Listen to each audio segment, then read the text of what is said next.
Cuttlebug.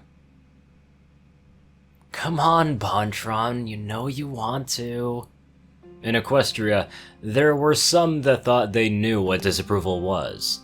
These ponies were of many sorts: diplomats, artisans, laborers, and nobles.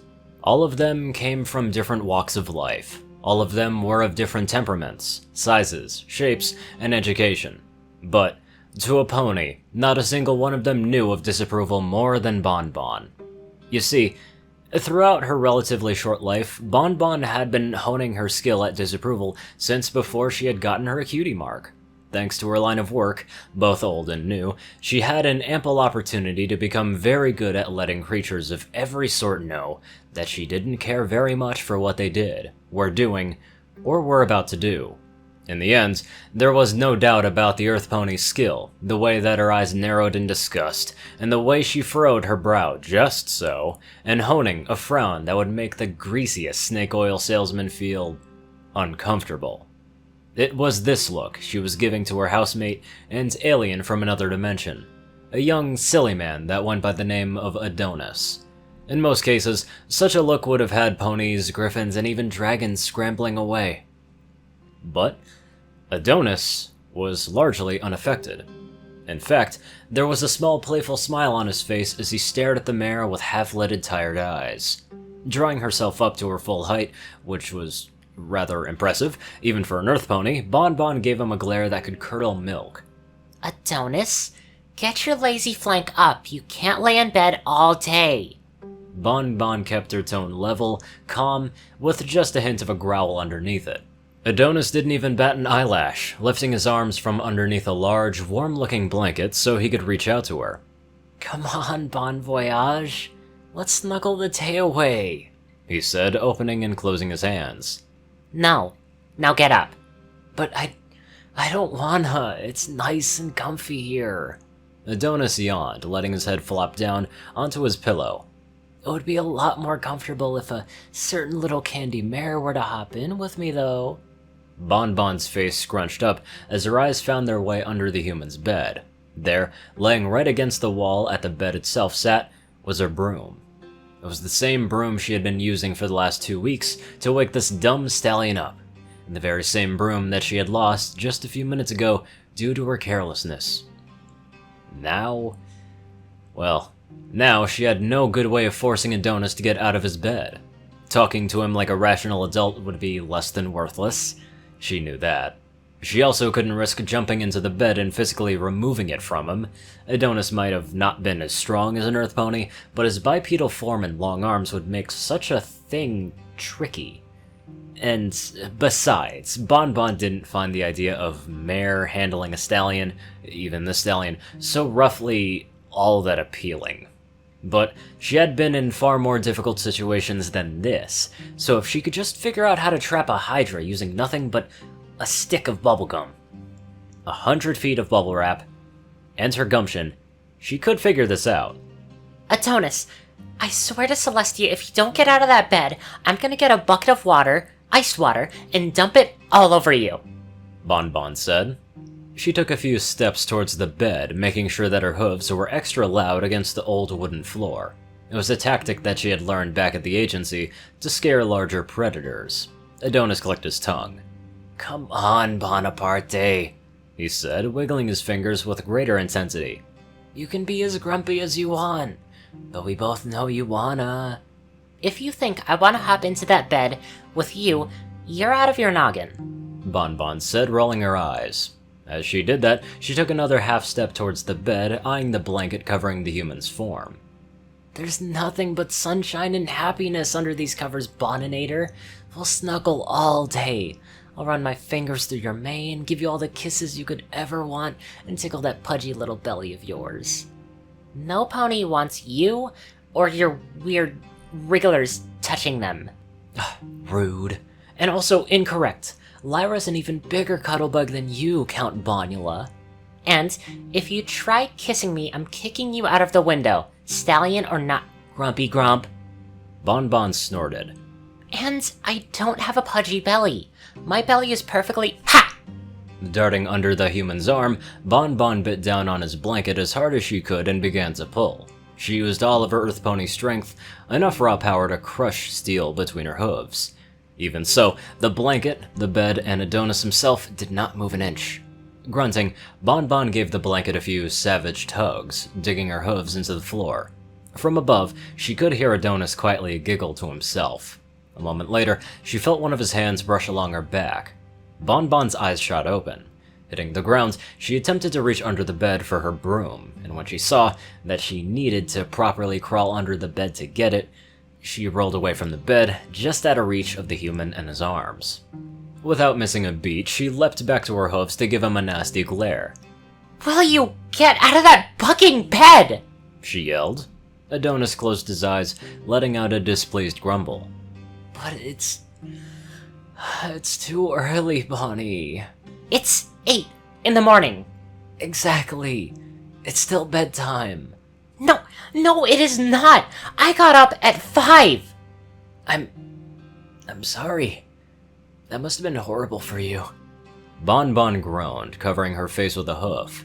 The thought of kicking the infuriating stallion's bed to pieces so that he stopped this nonsense once and for all, that did come to mind. It would be a simple thing, really. Just one good kick to where the frame met one of the legs and he would have to get up. But as quickly as the thought came to mind, Bon Bon discarded the idea with a shake of her head.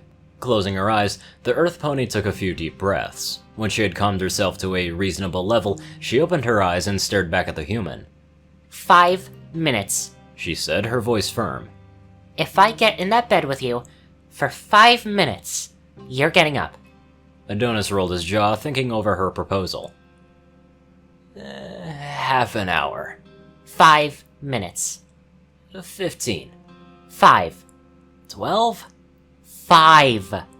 Adonis snapped his fingers. 10, and you've got yourself a deal, Bon Bon. Bon Bon's nose scrunched up.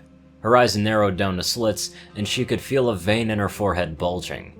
If she wanted to, she could probably buck Adonis right out the window at the other end of the room. There was a hedge that would cushion his fall, and if she did it right, the blanket wrapped around him would protect the dummy from glass and branches. Puffing her cheeks out, Bon Bon nodded. Fine, she grumbled. With the resolution of a soldier marching to her doom, Bon Bon strode over towards the bed. Slapping away Adonis's hands, she pulled back the covers and climbed in. Her side hasn't even touched the cotton bedspread when the human's arms are wrapped around her, pulling her against him. She huffed, glaring up at him. You start kissing me, I'm biting you. Got it? Adonis chuckled, nuzzling the top of her head, messing up her mane.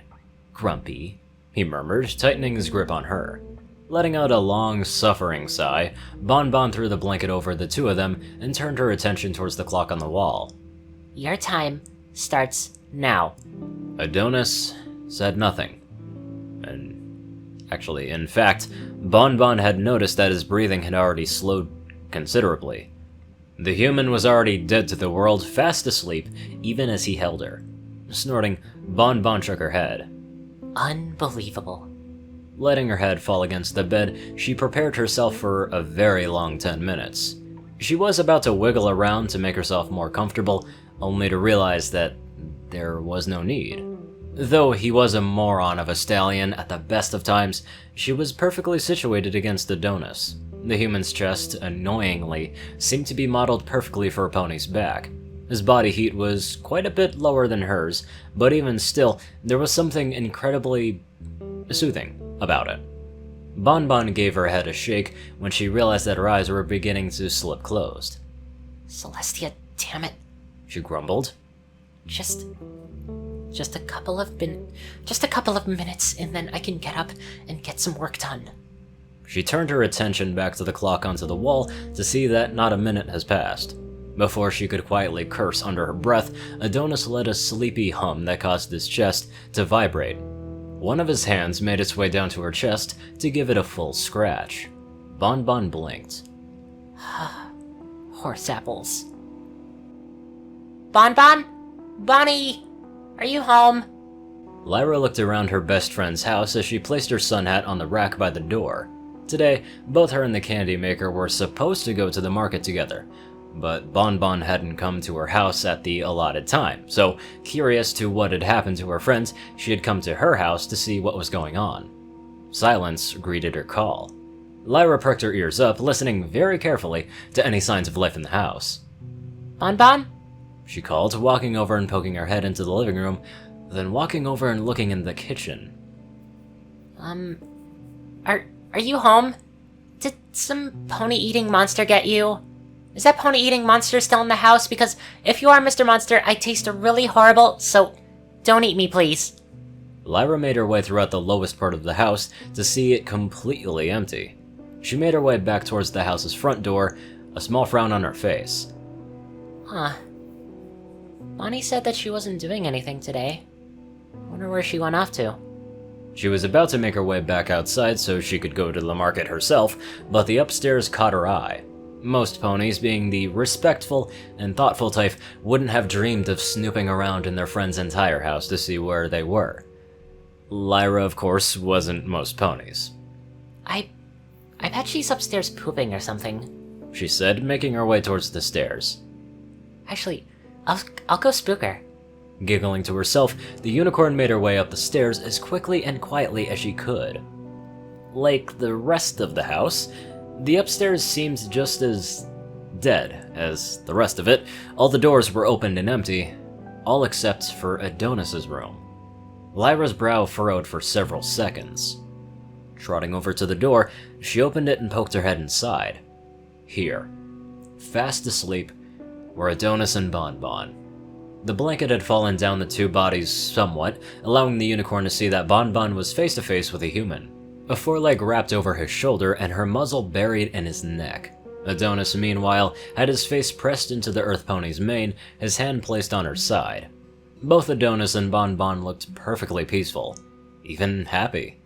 And if Lyra didn't know any better, she would have said that she could see Bonnie smiling from here. Aw. Lyra murmured, touching both of her cheeks with her hooves. She was about to close the door when a dastardly idea came to mind. Grinning, her horn lit up. With a spell, she lifted Bonbon's hoof to drag it down to Adonis's cloth-covered butt. She did the same with Adonis's hand, bringing it down so that it was touching her friend's cutie mark. Giggling childishly, Lyra waved at the two. Good night. Sleep tight. Don't let the breezies bite you too.